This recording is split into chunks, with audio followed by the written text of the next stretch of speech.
ओम शांति। 9 दिसंबर 2023 के ईश्वरीय महावाक्य हैं। आज के मुरली के सार में सुख करता दुख हरता बेहद का वर्षा देने वाले सर्व गुण संपन्न बनाने वाले ज्ञान दाता ज्ञान सागर सर्वशक्तिमान निराकार शिव परम पिता परमात्मा ने हम मास्टर सर्वशक्तिमान बच्चों से कहा, मीठे बच्चे, एक बाप के साथ सच्ची मोहब्बत हो तो बाप तुम्हें अपने साथ घर ले जाएंगे, सब पापों से मुक्त कर देंगे, स्वर्ग का मालिक बना देंगे। बाबा कहते हैं, बारात में दूल्हे के साथ जाना और बारात में पीछे जाना बहुत फर्क है। बाराती बनकर जाना या घराती बनकर जाना। तो बाबा कहते हैं, मेरे साथ दुल्हन के साथ चलना, दूल्हे के साथ चलना और दूल्हे के साथी बनकर चलना और बाराती बनकर चलना, तीनों में बहुत फर्क है। बाबा कहते हैं तो आपको किस तरह से चलना है। दूल्हे के साथ दुल्हन बनकर चलना है, घराती बनकर साथ चलना है या बाराती बनकर पीछे चलना है, आपको चेक करना है। तो इसी तरह से बाबा कहते हैं, स्वर्ग का मालिक बना देंगे, सब पापों से मुक्त कर देंगे, लेकिन जब बाप के साथ तुम्हें सच्ची मोहब्बत हो। प्रश्न है, अपने आप को खुशी में रखने के लिए कौन सी मुख्य धारणा चाहिए खुशी में रहने के लिए? आज बाबा ने युक्ति दी। उत्तर, खुशी में तभी रह सकते जब अपने आप से रूह रिहान करना आता हो। पूरे दिन इस मन से बातें करते रहो, बाबा के पास इस मन को ले जाओ, सीधा है रास्ता, ना कोई आड़े है, ना कोई नेटवर्क की प्रॉब्लम है, सीधा शिव जी का नेटवर्क है, सीधे चले जाओ, मन से रूह रिहान करते रहो, अपने बाबा से वही बातें करो जो आपके भाव जागते हैं, आपके मन में जो संकल्प उठते हैं, अच्छे या बुरे, बुरे को खत्म करने के लिए बाबा से रूह रिहान करनी ही होगी, तभी बाबा आपको युक्ति देंगे। तो किसी भी चीज में आसक्ति ना हो, 2 रोटी पेट को मिले, बस ऐसी अनासक्त वृत्ति की धारणा हो, तब हर्षित रहेंगे। ज्ञान का मनन कर स्वयं को हर्षित रखो। तुम कर्म योगी हो, कर्म करते, घर का काम करते, खाना आदि बनाते, बच्चों को संभालते, घर के हर एक सदस्य का सम्मान भी करना है, बाबा का मान भी रखना है। तो काम करते, खाना आदि खाते भी बाप को याद करो। स्वादर्शन चक्र बुद्धि में घूमता रहे तो बहुत खुशी रहेगी। आत्मा के 5 स्वरूप का दर्शन करते रहो, 84 के चक्र का चक्र घुमाती रहे आत्मा। इस मन बुद्धि से बाप से बातें करते रहे आत्मा। यही बाबा कहते खुशी का आपके पास में एक जरिया है। गीत है ना वह हमसे जुदा होंगे। ओम शांति। मीठे मीठे बच्चों ने गीत सुना, यह है बच्चों की व आत्माओं की अपने परम पिता परमात्मा के साथ रूहानी मोहब्बत। यह रूहानी मोहब्बत सिर्फ तुम ब्राह्मण बच्चों की ही होती है। ये दुनिया उसके नाम से चल रही है, हर कोई उसे नाम से पुकारता है और शक्ति उसके नाम से आती है ना। अदृश्य शक्ति है, लेकिन शक्तियों से भर देता है, दिखाई नहीं देता है, फिर भी सदा साथ रहता है।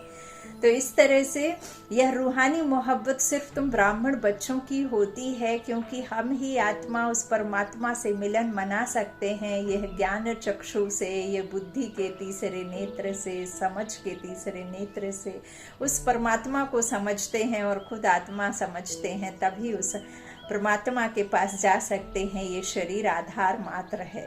तुम अपने को आत्मा निश्चय करते हो, परंतु जब कहते हैं कि आत्मा सो परमात्मा, तो आत्मा किसके साथ मोहब्बत रखे?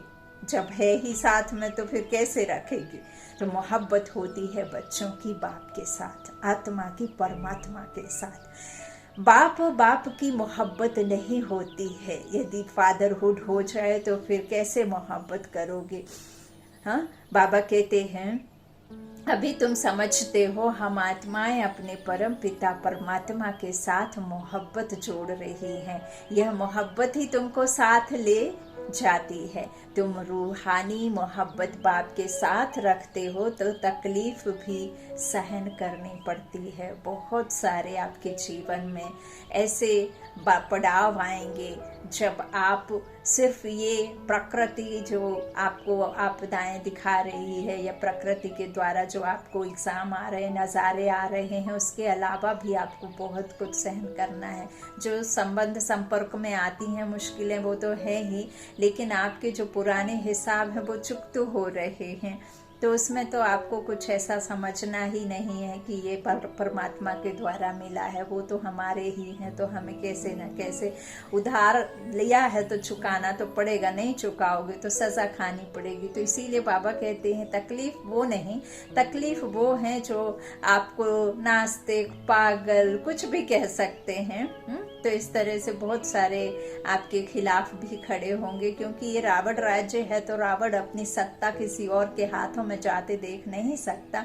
और वो रावण कोई 10 शीश वाला नहीं है। आसुरी अवगुण जिनमें आए हैं, जो दूसरी धर्मों की और दूसरे उसमें आएंगी रावण राज्य में, वो आत्माएं आपको बहुत कुछ कहेंगी। तो बाबा कहते हैं इस तरह से तकलीफ भी सहन करनी पड़ती है। सारी दुनिया घर के भांति आदि सब दुश्मन बन जाते हैं कि नहीं। घर में भी बहुत एक हंस एक बगुला रहता है। तो बाबा कहते हैं फिर वहाँ भी तो माताएं बहनें तो कितनी जो कहते हैं मार खानी पड़ती है, विकारों में गिरना नहीं चाहती हैं, लेकिन उनके युगल चाहते हैं, है ना। तो इस तरह से बाबा कहते हैं बहुत दुश्मन बन जाते हैं। बच्चों को समझाया है कि पतित पावनी गंगा नहीं है। मनुष्य पावन होने के ख्याल से गंगा व जमुना के तट पर हरिद्वार काशी में जाकर बैठते हैं। शरीर का मैल छुटाने से आपके मन की मैल नहीं छूटेगी, और जब तक मन में मैल है तब तक परमात्मा आपसे कनेक्शन जोड़ नहीं सकता। जब तक आपका मन साफ नहीं होता, जब तक आप भगवान के पास जा ही नहीं सकते। बाबा कहते हैं मुख्य स्थान यह 2 हैं। कहते हैं हे पतित पावनी गंगा। अब यह गंगा तो सुनती ही नहीं, वो तो पानी है, उसके तो कोई कर्मेंद्रिय शरीर है नहीं जो सुने, वो तो चैतन्य शक्ति है नहीं।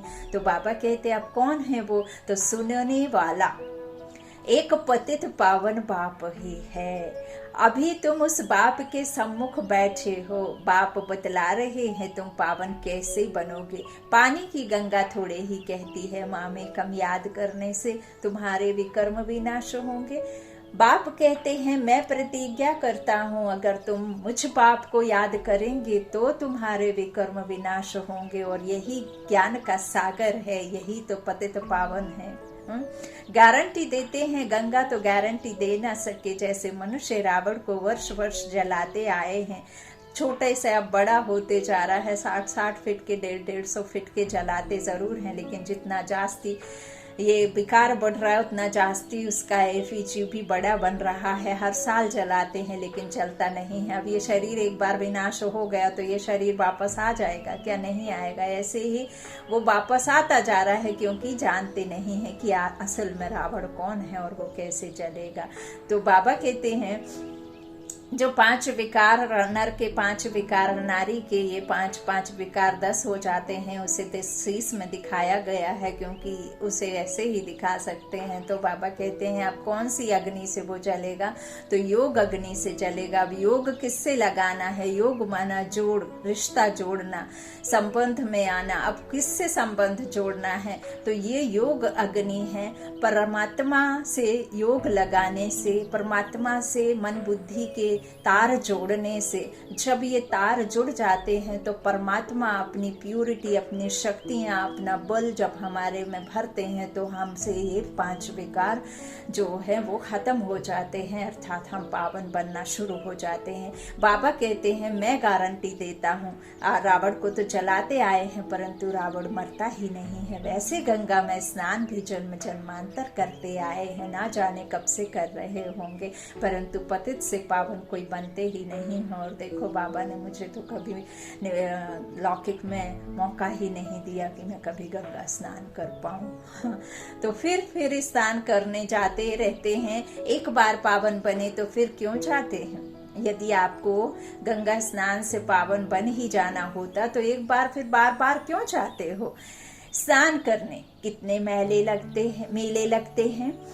उनको कोई आत्मा परमात्मा का संगम नहीं कहेंगे। भक्ति मार्ग में भीड़ लगती है मेले पर। अभी तुम बाप के साथ बुद्धि योग लगाते हो। तुम जानते हो हम आत्माएं आशिक बनी हैं। आत्मा ही भगवान को याद करती है शरीर द्वारा। बाप कहते हैं मैं भी इस शरीर द्वारा तुमको पढ़ा रहा हूँ ब्रह्मा तन के द्वारा, इसलिए हमेशा बाबा को याद करते रहो। बाबा कहने से स्वर्ग जरूर याद आएगा और अपना मुक्ति धाम घर भी याद आएगा। मुक्ति को निर्वाण धाम भी कहते हैं। हर एक आत्मा भी उस शांति धाम को उस अपने असली घर को याद कर रही है, लेकिन हर आत्मा नहीं समझ पा रही है कि असली घर कहाँ है, असली पिता कौन है और हम कहाँ, घर कौन सा हमारा है। तो बाबा कहते हैं कि हर एक पुकार तो रही है, हर एक चाहती तो है शांति, क्योंकि आत्मा जानती है कि शांति धाम हमारा घर है, शांति का सागर पिता है। लेकिन यथार्थ जो ब्राह्मण बच्चे ही समझ पाएंगे जिन्होंने बाबा से अपना योग लगाया है। बाबा कहते हैं मुक्ति को निर्माण धाम भी कहते हैं। यह है साकारी दुनिया, जहाँ शरीर लेकर के हम साकार में दिखाई देते हैं, आकार है ना, इन आँखों से ये आकार दिखाई देता है। और वो निराकारी दुनिया हमें साकार आँखों से, स्थूल नेत्रों से नहीं देख सकते हैं। उसके लिए आपको बुद्धि नेत्र ही चाहिए होगा। जब तक आत्माएं यहाँ ना आए तो साकारी दुनिया कैसे बढ़े? आत्माएं निराकारी दुनिया से आती हैं, मनुष्य सृष्टि बढ़ती जाती है। कोई समझते हैं नेचुरल बढ़ती है। तुम जानते हो आत्माएं यहाँ आती हैं, वृद्धि को पाती रहती हैं। देखिए जगह तो उतनी ही है। ये जो प्रकृति है ये कभी भी अपना विस्तार नहीं करती है, जितनी है उतनी ही है। लेकिन विस्तार होता है, आत्माएं आती जाती हैं, शरीर लेती जाती हैं और ये मनुष्यों की जनसंख्या बढ़ती जाती है। अब वो जगह कहाँ से आए? तो जगह कोई पानी पे दुनिया बसाता है, कोई जंगलों को काट कर दुनिया बसाता है, अब तो मून पे सोच रहे हैं। तो ये प्रकृति पे जब दुनिया बढ़ती जाती है, ये साकारी दुनिया, मनुष्य आत्मा, तो तब फिर इस दुनिया पे अलग अलग टुकड़े टुकड़े टुकड़े करके घर बनाते, मकान बनाते, ये सब रहने के लिए बनाते, क्योंकि जगह उतनी ही है, मनुष्य आत्माएं बढ़ती जाती हैं। तो बाबा कहते हैं इस तरह से आती हैं, वृद्धि को पाती रहती हैं। बच्चों को मालूम हुआ है कि स्वीट होम शांति धाम है। शांति को बहुत लोग पसंद करते हैं। तुम जानते हो शांति धाम तो हमारा स्वीट गॉड फादरली होम है। पर भारतवासी विलायत से लौटते हैं तो कहते हैं हम स्वीट होम भारत में जाते हैं, है ना, अपनी जन्मभूमि में जाते हैं। तो बाबा कहते जहाँ जन्म लेते हैं वह देश प्यारा लगता है। बाबा कहते भी हैं कि यदि ये विदेश ना होते तो फिर देश कैसे कहलाता। कहते हैं हमको स्वीट होम भारत में ले चलो, है ना। बाबा से हम कहते हैं ना बाबा अब बुला लो अपने जन्म स्थान में, है ना, जहाँ बाबा का हुआ, जहाँ हम बच्चों का हुआ। तो बार बार ख्याल आता है बाबा अब तो बुला लो, अब बहुत हो गया, है ना। तो बाबा कहते हैं अच्छा समझो मर जाते हैं, आत्मा तो चली गई, फिर शरीर को यहाँ ले आकर खत्म करते हैं ना। कई जो घटनाएं घट जाती हैं विदेशों में, कोई दूसरे कंट्री में, तो फिर उन्हें ले जाते हैं, शरीर ले जाते हैं, आत्मा तो निकल करके चली जाती है, तो फिर शरीर को यहाँ लेकर आकर खत्म करते हैं। समझते हैं भारत की मिट्टी भारत में ही जाए, कहते ना। तो नेहरू ने शरीर छोड़ा तो उनकी राख देखो कहाँ कहाँ ले गए, खेतों में गिराई। समझते हैं खेती अच्छी होगी, परंतु हर चीज को वह कितना भी मान दे, परंतु बाबा कहते पुरानी तो जरूर होनी है। कितनी तकलीफ सहन कर रहे हैं, बाप का पता नहीं है। तुम बाप को जानकर बाप से वर्षा ले रहे हो तो दिल होती है मित्र संबंधियों आदि को भी स्वर्गवासी बनाए। मन लगता है ना, ऐसे कहता है मन की चलो हमारे संबंध संपर्क में आने वाली आत्माएं बहुत दुखी हैं, उनको भी हम ये सुख का रास्ता बताएं, उन्हें भी हम सच्चाई से वो रूबरू कराएं कि असल में अगर दुख है तो क्यों है, सुख कैसे मिलेगा। तो बंधन कैसे मुक्त होंगे। तो बाबा कहते हैं तो दिल में होती है कि सबको स्वर्ग का रास्ता दिखाएं, सबको स्वर्गवासी बनाएं। किसको तुम कहो स्वर्गवासी बनो तो कहेंगे तुम मरना चाहते हो क्या। तो तुम बच्चे जानते हो श्रीमत पर हम श्रेष्ठ स्वर्गवासी बन रहे हैं ना। स्वर्ग की दुनिया क्या है, सतयुगी दुनिया। तो देही अभिमानी बनने में बड़ी मेहनत लगती है। घड़ी घड़ी देह अभिमान में आकर बाप को भूल जाते हैं। देह को याद करेंगे तो देह के ही संबंध याद आएंगे, आत्मा को याद करेंगे तो परमात्मा याद आएगा। बाबा कहते अभी तुम सम्मुख बैठे हो, जानते हो हम अपने परम पिता परमात्मा पास आए हैं। बाबा कहते हैं आगे कभी मिले थे तो झट कहते हैं हाँ बाबा 5000 वर्ष पहले। यह तुम्हारा गुप्ताक्षर है और कोई कॉपी कर ना सके। भल श्री कृष्ण का वेश धारण कर लेते हैं, है ना। कहते हैं हम आए हैं स्वर्ग की स्थापना करने, परंतु यह बात कि 5000 वर्ष पहले भी स्वर्ग स्थापन किया था यह कह ना सके। तुम ही कहते हो बाबा 5000 वर्ष पहले हम आपसे वर्षा लेने आए थे, आपने राजयोग सिखाया था। यह आत्मा कहती है इस शरीर द्वारा अपने को आत्मा निश्चय कर और बाप को याद करना है। इसमें सर्वव्यापी की तो बात ही नहीं है। हाँ, सर्वव्यापी होता तो ईश्वर को याद करते समय बुद्धि नीचे की ओर जाती, क्यों ऊपर की ओर जाती है। हे ईश्वर, हे खुदा, हे अल्लाह, हाँ, हे ऊपर वाले कहते ना। तो बाबा कहते हैं इस तरह से सर्वव्यापी तो है ही नहीं। यह भी नहीं समझते हैं कि ब्रह्मा जरूर साकार में होना चाहिए, जिस द्वारा परम पिता परमात्मा सृष्टि रचते हैं। सृष्टि कैसे रचे, वो तो निराकार है ना। और नई दुनिया को पुरानी दुनिया, पुरानी दुनिया को नई दुनिया। तो पुरानी दुनिया तो है लेकिन नई बनाने वाला कौन है ना। तो वो परम पिता परमात्मा ब्रह्मा के द्वारा रचते हैं, सृष्टि रचता है और इसके द्वारा रचना करते हैं। तो बाबा कहते हैं पतित पावन बाप आकर सो देवी देवता पावन बनाते हैं। बाप ही स्वर्ग का रचयिता है तो जरूर स्वर्ग में मनुष्य चाहिए। बाबा आकर तुम्हें स्वर्ग का द्वार बताते हैं। स्वर्ग का द्वार नरक से होकर के जाता है, तो तुम कोशिश करते हो हम नरकवासी को स्वर्गवासी बनाए। कोई बड़े आदमी को सीधा कहो तुम पतित नरकवासी हो तो कितना बिगड़ पड़ेंगे, हाँ, डंडे चल जाएंगे। अभी तुम जानते हो हम नरक से निकल स्वर्ग में जा रहे हैं।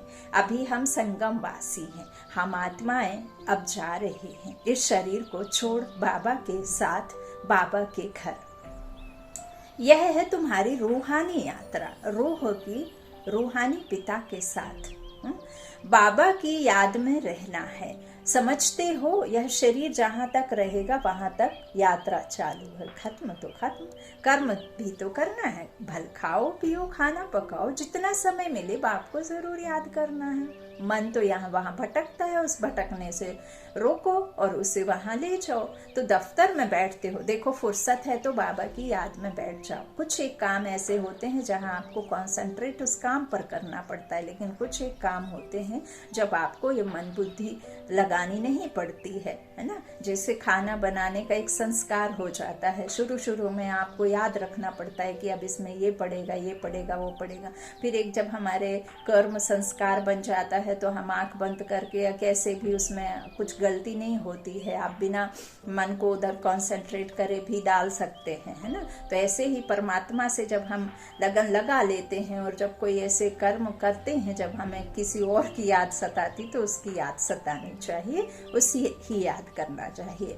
तो बाबा कहते हैं जितना समय मिले बाप को जरूर याद करना है। दफ्तर में बैठते हो, देखो फुर्सत है तो बाबा की याद में बैठ जाओ। दफ्तर में, ऑफिस में, स्कूल में, गवर्नमेंट उसमें सब में करना चाहिए। वैसे भी बाबा ने देखो अपनी बच्ची को बिठा दिया राष्ट्रपति भवन में, तो बहुत कमाई है। ट्रेन में सफर करते हो उस समय तो कोई काम नहीं रहता है, बैठे हुए बाबा को याद करते रहो, है ना। डेली बेसिस भी देखो कितने लोग जो है सफर करके ऑफिस जाते हैं, तो उस समय याद कर लो, आपका कार्य भी अच्छा हो जाएगा।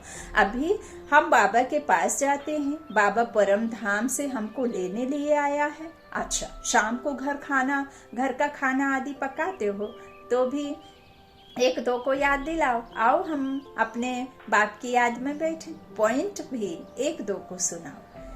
हम स्वदर्शन चक्रधारी हैं। बाबा कहते हैं तुम लाइट हाउस भी हो, रास्ता बतलाते हो, उठते बैठते चलते तुम लाइट हाउस हो। एक आंख में मुक्ति और एक आंख में जीवन मुक्ति, और यहाँ स्मृति आत्मा की और परमात्मा से कनेक्शन। तो ये बुद्धि नेत्र को उधर रखो, एक आंख में होना चाहिए आपके मुक्ति धाम और एक आंख में होना चाहिए सतयुग, है ना। तो बाबा कहते हैं इस तरह से स्वर्ग यहाँ था, अभी नहीं है, अब तो नर्क है। बाबा फिर से स्वर्ग स्थापन कर रहे हैं। बाबा कहते हैं हम तुमको बहुत गुलगुल बनाते हैं, सुखी बनाकर सुख देने वाला बना देते हैं, कर्म सुधरवा कर। फिर तुम जाकर महारानी पटरानी बनेंगे, खद्दर की रानी नहीं बनना है। तुम्हें 16 कला संपन्न बनना है, ना कि 14 कला। श्री कृष्ण 16 कला था। तुम बच्चियां कितने व्रत नियम आदि रखती थी, 7 रोज निर्जल रहती थी, कितनी मेहनत करती थी, परंतु श्री कृष्णपुरी में जा ना सकी। अभी तुम कृष्णपुरी स्वर्ग में प्रैक्टिकल में जाने लिए पुरुषार्थ कर रहे हो। श्री कृष्ण को द्वापर में ले जाने से स्वर्ग का किसको पता नहीं पड़ता है। वास्तव में 7 रोज का अर्थ क्या है, सो तुम अभी जानते हो। सिवाय बाप के और कोई को याद नहीं करना है। बाकी निर्जल आदि की कोई बात नहीं। बाबा को याद करने से तुम बाबा के पास चले जाएंगे, बाप फिर स्वर्ग में भेज देंगे। व्रत नेम रख, तुम कितने दिन भूखे मरते हो, जन्म बाई जन्म कितनी मेहनत करते हो, प्राप्ति कुछ भी नहीं हुई है। अभी तुमको उनसे छुड़ाए सदगति मार्ग में ले जाते हैं। तुम कहते हो बाबा कल्प पहले भी आपसे मिले थे स्वर्ग का वर्षा लेने। बाप कहते हैं कदम कदम पर राय लेते रहो, सब हिसाब किताब पूछो, बाबा राय देते रहेंगे। भल तुम अपना धंधा धोरी आदि करते रहो, फिर भी कभी बाबा राय देते रहेंगे। देखेंगे यह बहुत धंधे में घुस पड़े हैं तो राय देंगे। क्यों इतना माथा मारते हो, कितना समय तुम जिएंगे। पेट तो 1-2 रोटी मांगता है, उनसे गरीब भी चलते तो साहूकार भी चलते हैं। पैसा आपको कोई सोना चांदी आप रखे रहेंगे, लेकिन अनाज नहीं होगा तो सोना चांदी नहीं खा लेंगे। तो बाबा कहते हैं पेट सिर्फ 2 रोटी मांगता है, उनसे गरीब भी चलते, साहूकार भी। साहूकार लोग अच्छी रीति खाते हैं, फिर रोगी भी बनते हैं नहीं, ये तो रियलिटी है। तो भील लोग देखो कितना मजबूत रहते हैं और खाते क्या है, कितना काम करते हैं। अपनी कुटिया में वह खुश रहते हैं, उन्हें चोरी का डर नहीं होता। एक टाइम के लिए ले आए, एक टाइम का खा लिया और फिर बस ऐसा इकट्ठा करा ही नहीं कि रात में बेचैन होकर के सोएं, खाए भी ज्यादा और खाएं भी ऐसा उल्टा सीधा जिससे प्रॉब्लम हो जाए। आराम से सूखा खाते हैं, आराम से रोटी दाल खाते हैं और आराम से बिना चिंता के सोते हैं। तो बाबा कहते हैं इस तरह से कुटिया में वह खुश रहते हैं। तो इस समय तुम्हें और सब आशाएं छोड़ देनी चाहिए। 2 रोटी मिली, पेट भरा, बस बाप को याद करना है। तुम हो रूहानी बच्चे, परम पिता परमात्मा माशूक के आशिक बने हो। जितना बाबा को याद करेंगे उतना विकर्म विनाश होंगे, और जिसको याद करते हो उनसे जाय मिलेंगे। कई चाहते हैं साक्षात्कार हो, यह हो। बाबा कहते हैं घर बैठे भी तुमको हो सकता है। शिव बाबा को याद करने से तुमको बैकुंठ का साक्षात्कार होगा। शिव बाबा बिंदी का साक्षात्कार होगा तो उससे क्या प्राप्ति होगी, कुछ भी नहीं, है ना। मुंह झोर जाएंगे। बाबा कहते हैं श्री कृष्णपुरी देखेंगे तो कुछ मिलेगा भी। हाँ, खुश होंगे तो याद करेंगे, वर्षे को याद करेंगे तो बाबा याद आएगा, तो श्री कृष्णपुरी देखेंगे। यहाँ तो बाबा तुमको बैकुंठ का मालिक बना देते हैं। सिर्फ साक्षात्कार की बात नहीं है, यहाँ तो मिल ही जाता है। मेरे को याद करो क्योंकि मैं आया हूँ तुमको ले जाने। शिव बाबा को याद करना है, वही श्री कृष्णपुरी का मालिक बनाने वाला है। श्री कृष्ण तो नहीं बनाएंगे, उसे तो पता भी नहीं है कि उसे पुकारा जा रहा है, क्योंकि वो तो खुद ही अभी बनने के लिए पढ़ रहा है। तो शिव बाबा को याद करने से तुमको बैकुंठ की बादशाही मिलती है। अब वह परम धाम से आया हुआ है, जरूर आए हैं, तब तो मंदिर यादगार बना है ना। शिव का मंदिर है, शिव जयंती भी मनाते हैं ना, परंतु वह भारत में कैसे आते हैं यह किसको पता नहीं है। श्री कृष्ण के तन में तो आते नहीं, उधर तो जरूरत ही नहीं, श्री कृष्ण होता ही है सतयुग में। शिव का बड़ा भारी मंदिर है, श्री कृष्ण का इतना बड़ा नहीं है। सोमनाथ का मंदिर कितना बड़ा है, श्री कृष्ण के मंदिर में राधे कृष्ण को बहुत गहने दिखाते हैं, शिव के मंदिर में कभी गहने नहीं देखेंगे। अब वह शिव बाबा तो बड़े महलों में रहता नहीं, वो तो अभोक्ता है, निराकार है, वो तो प्रतीक है शिवलिंग। तो बाबा कहते हैं रहता है श्री कृष्ण, बाबा कहते हैं मैं महलों में रहता ही नहीं हूँ। महलों में रहने वाले तो लक्ष्मी नारायण और श्री कृष्ण राधे, परंतु भक्ति मार्ग में कितना बड़ा आलीशान हीरे जवाहरों का मंदिर बनाया है। जिनको शिव बाबा द्वारा स्वर्ग का वर्षा मिला है, उन्होंने उनका मंदिर इतना ऊंच बनाया है। यादगार के लिए कितना बड़ा मंदिर बनाया है, तो वह खुद कितने नासाहुकार होंगे। मंदिर बहुत अच्छा बनाते हैं। बॉम्बे में बाबूरी नाथ में शिव का मंदिर है, लक्ष्मी नारायण का माधव बाग में है। बाप कहते हैं हम तुमको स्वर्ग का मालिक बनाते हैं। तो भक्ति मार्ग में तुम कितना भारी मंदिर बनाते हो, और देखो अभी देखो कैसे झोपड़ी में बैठा हूँ।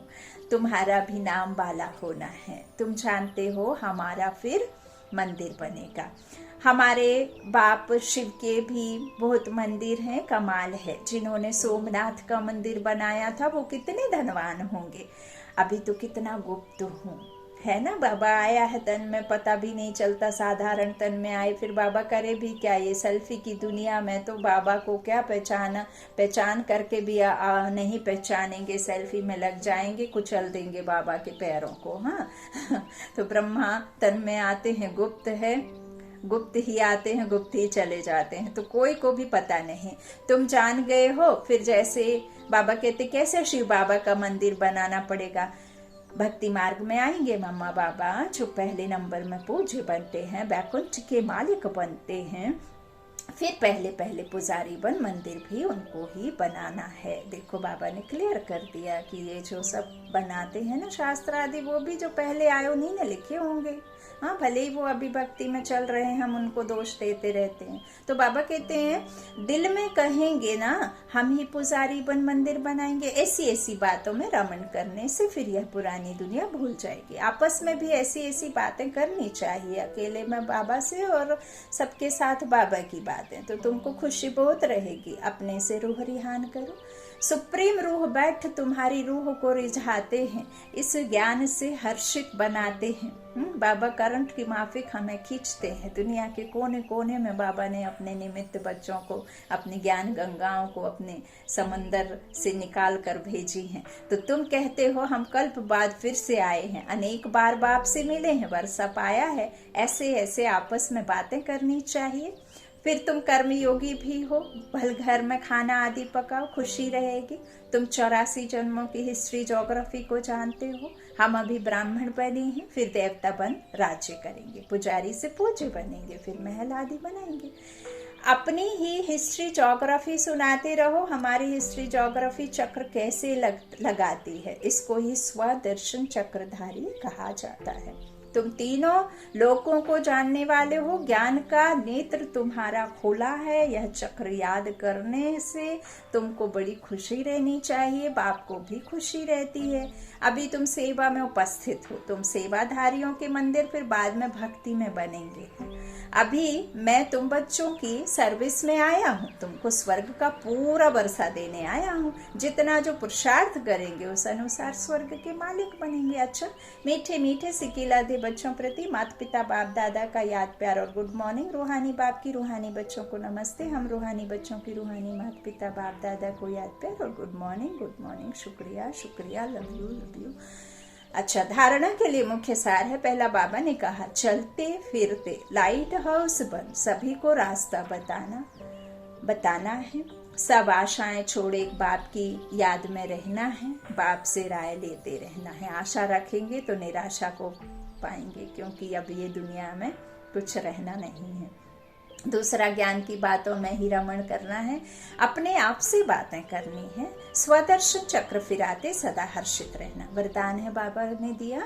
योग की धूप में आंसुओं की टंकी को सुखा कर रोना प्रूफ बनने वाले सुख स्वरूप भव।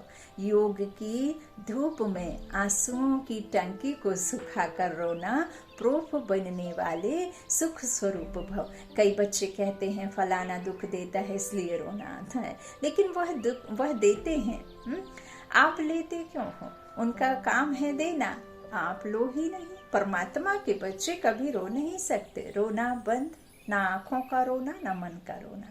जहाँ खुशी होगी वहाँ रोना नहीं होगा। खुशी परमात्मा की मिलने की है। तो खुशी व प्यार के आंसू को रोना नहीं कहा जाता। खुशी व प्यार के आंसू को रोना नहीं कहा जाता। तो योग की धूप में आंसुओं की टंकी को सुखा दो। विघ्नों को खेल समझो तो सुख स्वरूप बन जाएंगे। स्लोगन साक्षी रहकर पाठ बजाने का अभ्यास हो तो टेंशन से परे स्वतः टेंशन में रहेंगे। साक्षी रहकर पाठ बजाने का अभ्यास हो तो टेंशन से परे स्वतः टेंशन में रहेंगे। चाहे फिर आप कोई भी पाठ में हो, लेकिन है तो आपका पाठ और उन आत्माओं के साथ आपका हिसाब। तो फिर आप आत्मा वो आत्मा, उनको अलग पाठ मिला, आपको अलग पाठ मिला, किसी का पाठ मिला है तो उसे अपना अपना एक्यूरेट पाठ करना ही पड़ेगा। मंच पर भी हद के ड्रामा में भी किसी को रावण का, किसी को राम का, किसी को गुंडे का, किसी को हीरो का पाठ मिलता है। यदि हीरो कई चलता रहे तो भी मजा नहीं आता है, यदि गुंडे कई चलता रहे तो भी मजा नहीं आता है। तो इसी तरह से ये बेहद का ड्रामा है, तो साक्षी होकर के देखना है तो अटेंशन से परे रहेंगे, है ना। अच्छा, ओम शांति। शुक्रिया बाप दादा, शुक्रिया आप सबका।